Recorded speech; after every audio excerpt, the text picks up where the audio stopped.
గత సంవత్సరం November 19న SBI బ్యాంకులో చోరీ ఘటన రాష్ట్రవ్యాప్తంగా చర్చానీయాంశం అయినది. పక్కా ప్రణాళికతో బ్యాంకులో దోపిడీ చేసి 19 కిలోలకు పైగా బంగారాన్ని యూపీ, మహారాష్ట్రకు చెందిన దుండగులు దోపిడీ చేశారు.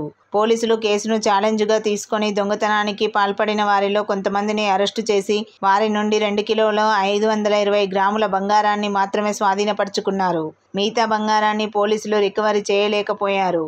బ్యాంకు దొంగతనం జరిగి 3 నెలలు దాటినప్పటికీ బాధితులకు పోగొట్టుకున్న బంగారానికి విలువ కట్టకపోవడంతో బాధితులు ఆగ్రహం వ్యక్తం చేస్తున్నారు.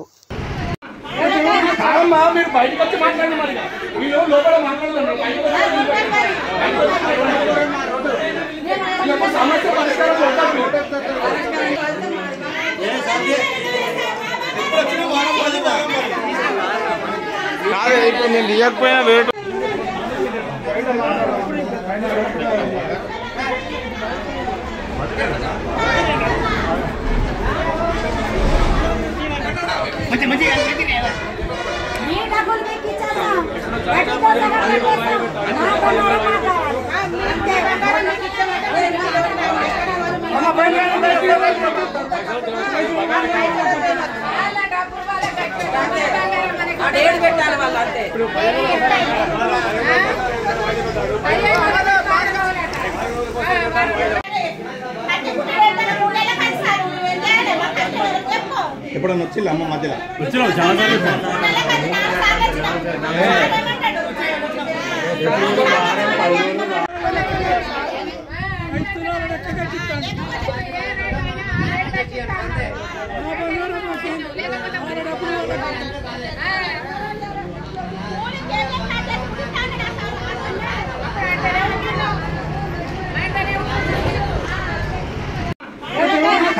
మీరు బయటకు వచ్చి మాట్లాడండి. మరి వీళ్ళు లోపల మాట్లాడుతున్నారు.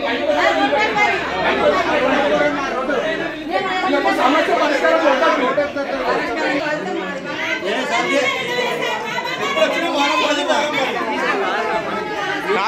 నేను తీయకపోయినా వేరేటోళ్ళు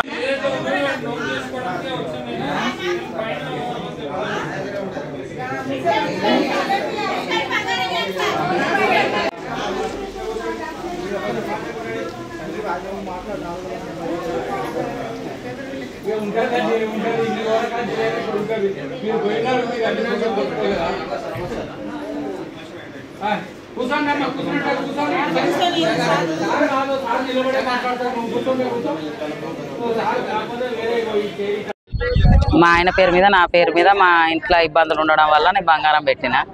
మా ఆయన పేరు మీద పెట్టిన నా పుస్తకాల తాడు పోయింది. నా పేరు మీద పెట్టింది ఉన్నది. అయితే ఆ రోజు మేము వచ్చి అడిగినప్పుడు ఏమన్నారు, మీ బంగారం మీకు మేము ఇస్తామమ్మా కేడెంతో సహా అని చెప్పిళ్ళు. ఇవాళ వచ్చే వరకు తులాన గ్రామ్ తీసేస్తే మా పరిస్థితులు ఇప్పుడు ఇవాళ నేను 3 తులాల తాడు చేయించుకోవాలంటే దానికి ఎంత ఖర్చు వస్తుంది? ఇప్పుడు మధ్యతరగతి పరిస్థితులలో చేయించుకునేంత ఉంటుందా? ఇప్పుడు వాళ్ళు డబ్బులు కట్టిస్తారు. ఆ డబ్బులు దేనికన్నా అప్పు రూపంలో పోతాయి. ఆ పరిస్థితులలో మేము ఎట్లా చేయించుకుంటాం? ఆడపిల్లలు ఉన్నారనో ఏ విధంగానో చేయించుకుంటాం. ఇవాళ మాకు మా బంగారం మాకు ఎట్టి పరిస్థితులలో ఇవ్వాలి.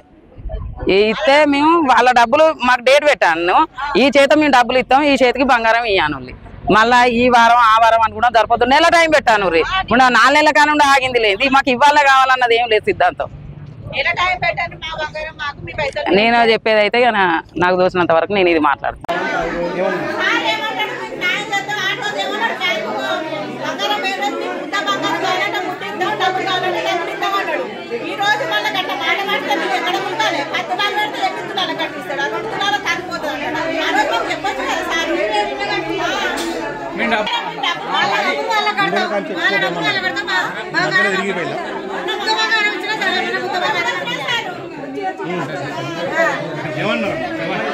చెప్పమ్మా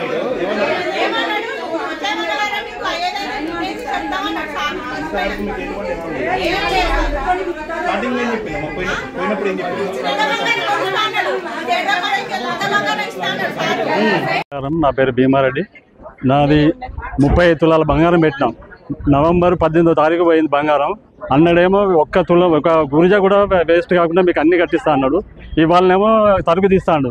ఆ తరుగులో కూడా 77,000 కట్టిస్తాడు. 22 క్యారెట్లప్పుడు కట్టిస్తా అంటున్నాడు. మరి అది ఎంత లాస్? మాకు 10 తులాల కంటే ఒక తులం లాస్ అవుతున్నాం.